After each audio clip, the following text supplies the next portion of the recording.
bienvenue pour ce numéro du podcast Génération Phonehouse. Le sujet de ce podcast, en fait, c'est le Nokia N80 Internet Edition. Pour le présenter, j'ai avec moi Yann Thébault, le directeur informatique de The Phonehouse. Bonjour Cédric. Alors je me présente, Yann Thébault, directeur informatique de Phonehouse. J'ai rejoint la société il y a quelques mois. Donc je suis directeur informatique et aussi directeur des activités e-business. Et donc notamment aussi, j'ai en charge des activités du blog. Donc qu'est-ce que tu nous présentes comme téléphone? Donc le N80 Internet Edition, puisque alors pour ceux qui suivent un petit peu l'actualité de la voix sur IP, le N80 normal semble avoir des difficultés à fonctionner en voix sur IP, et Nokia normalement dans cette version Internet Edition a tout résolu, et je peux en attester puisque j'ai testé pas plus tard qu'hier en voix sur IP. Alors par rapport à un N80 classique, qu'est-ce qu'il y a? Ouais, voilà. Qu'est-ce qui change? Il y a un menu en fait, il y a un menu internet qui a été intégré au menu principal, on va y aller tout de suite, qui intègre des raccourcis pour aller sur internet, assez classique jusque là, mais bon il y a un accès direct on va dire à la partie web. Il y a également une fonction de recherche, ça c'est nouveau, qui est directement en partenariat avec Yahoo. D'accord. Donc on arrive en fait sur une version... oui effectivement. Sur une version du moteur de recherche Yahoo orienté mobile. Avec les pages jaunes. Il y a les pages jaunes, etc. Voilà. Yahoo Images aussi. Yahoo Images, Yahoo Web et pages jaunes. Ok. Et ensuite, une fonction de télécharger. Alors je ne l'ai pas testé. On va y aller. Tac, tac, ok. Connexion serveur, ok. Qui doit nous permettre de télécharger des vidéos, des musiques, etc. Voilà. Donc on accède à ce catalogue Nokia. Et alors, ce qui nous intéresse, toujours dans ce menu internet, la voix sur IP. Alors, c'est un petit peu compliqué à paramétrer, mais après, c'est vraiment intéressant, puisque ça vous permet, par exemple, avec un accès internet free ou Neuf Télécom, puisque ce sont les deux seuls fournisseurs aujourd'hui à le proposer. D'accord, si je suis abonné à Livebox, j'ai pas le droit. Tu n'as pas le droit nativement. D'accord. C'est-à-dire qu'il faut ouvrir un compte, ce qu'on appelle un compte SIP, qui permet de téléphoner en voix sur IP.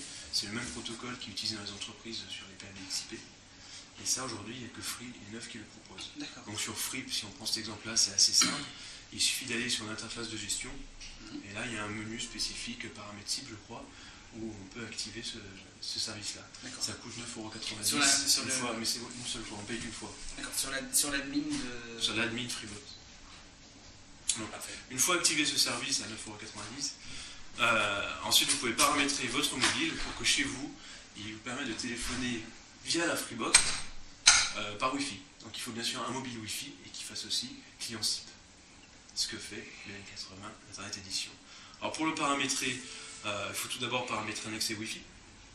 Donc pour ça, il y a un menu spécifique. Donc on va y aller. Je crois qu'il y a beaucoup de gens qui recherchent ces paramétrages-là sur Internet, donc c'est l'occasion d'en faire profiter tout le monde. Donc, on les retrouvera aussi par écrit. On les mettra par écrit sur le blog. Donc dans le menu Outils, Param. Voilà, connexion. Donc là, on va d'abord créer un point d'accès. Un point d'accès Wi-Fi. Donc là, je fais option, tac tac, nouveau point d'accès, paramètres par défaut.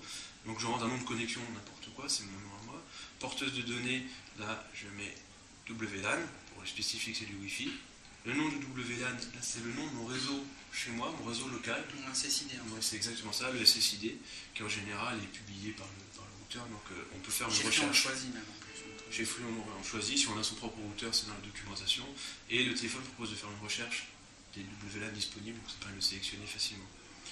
L'état du réseau en général, c'est public. Le mode, c'est infrastructure. Le mode de sécurité du VLAN, alors c'est là que c'est important. C'est là où on met les clés de sécurité du réseau Wi-Fi. Les fameuses clés web. Les fameuses clés web, WPA, etc. Chose intéressante que ne faisait pas le 60, je crois, celui-là gère le WPA. D'accord. Nativement. Donc moi, dans mon cas, c'était une clé web. Donc je rentre une clé web. Je dis que je veux en clé web. Et ensuite, je vais dans paramètres sécurité. Et là, je paramètre toute ma clé web. Une fois mon paramétrage défini, je peux faire un test d'accès Wi-Fi en faisant un accès Internet. Je vais dans mon fameux menu Internet. Je vais sur le web. Avant toute chose, je vais paramétrer le fait qu'il me demande le type de connexion pour ne pas passer par une connexion 3G classique.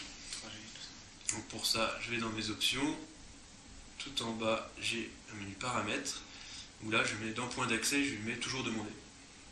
Comme ça, en fait, il va me demander à chaque fois que je me connecte au web WLAN, par quelle connexion je veux y aller. Donc on peut faire le test.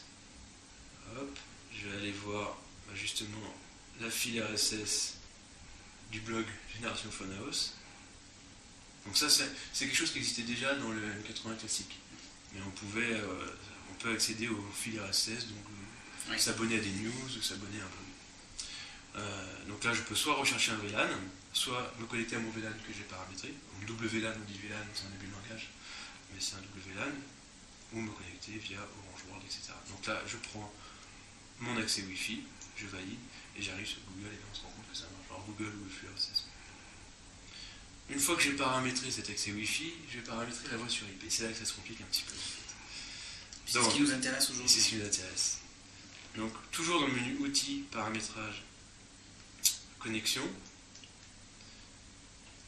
on va descendre et il y a deux onglets qui nous intéressent, deux lignes qui nous intéressent, qui sont Paramètres SIP et Param Téléphonie sur Internet. Il faut d'abord commencer par Paramètres SIP. J'y vais. Alors, dans les paramètres SIP, tac. Alors, on va créer un mode.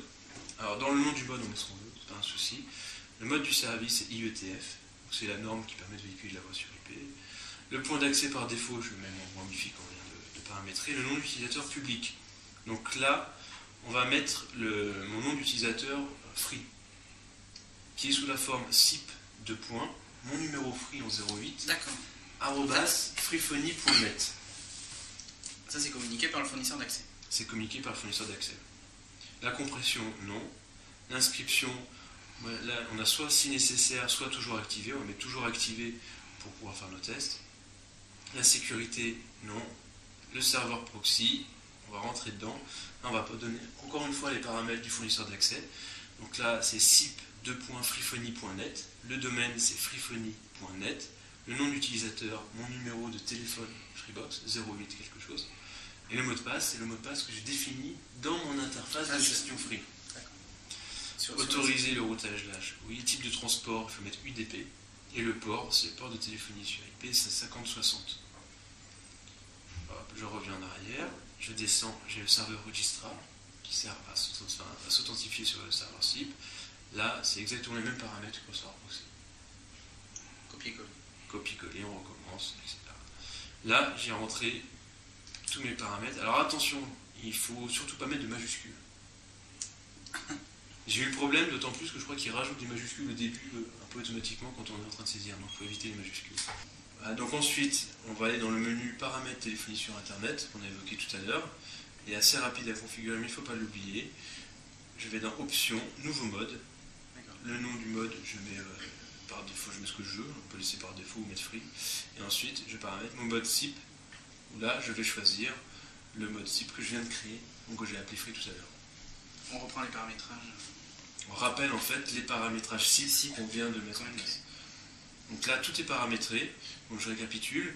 D'abord l'accès Wi-Fi, ensuite les paramètres SIP, puis les paramètres téléphonie sur Internet, et ensuite je peux téléphoner naturellement sur Internet. Donc je vais te montrer comment. Donc ensuite, quand je reviens, j'arrive à ma liste des paramètres SIP. Là, je suis en non inscrit. On voit la petite connexion Wi-Fi. Il va essayer de passer en inscrit. Donc à un moment, il va y avoir marqué free, mon service free, et en dessous inscrit au service de voix sur IP. Alors après, comment téléphoner? Je tape numéro de téléphone que je veux appeler. Voilà. Je vais dans le menu options. Et là, j'ai appel vocal, appel vidéo, appel internet tout simplement. Et quand je clique sur appel internet, il transforme mon numéro en, là j'étais 06 15 15 15, 06 15 15 15, @freephony.net. Et l'appel, il y a un peu plus de temps pour l'établissement de l'appel, mais le gros avantage, c'est qu'on ne paye pas les communications dès l'instant où on a un accès à DSL qui est complet. Mais je te remercie Yann.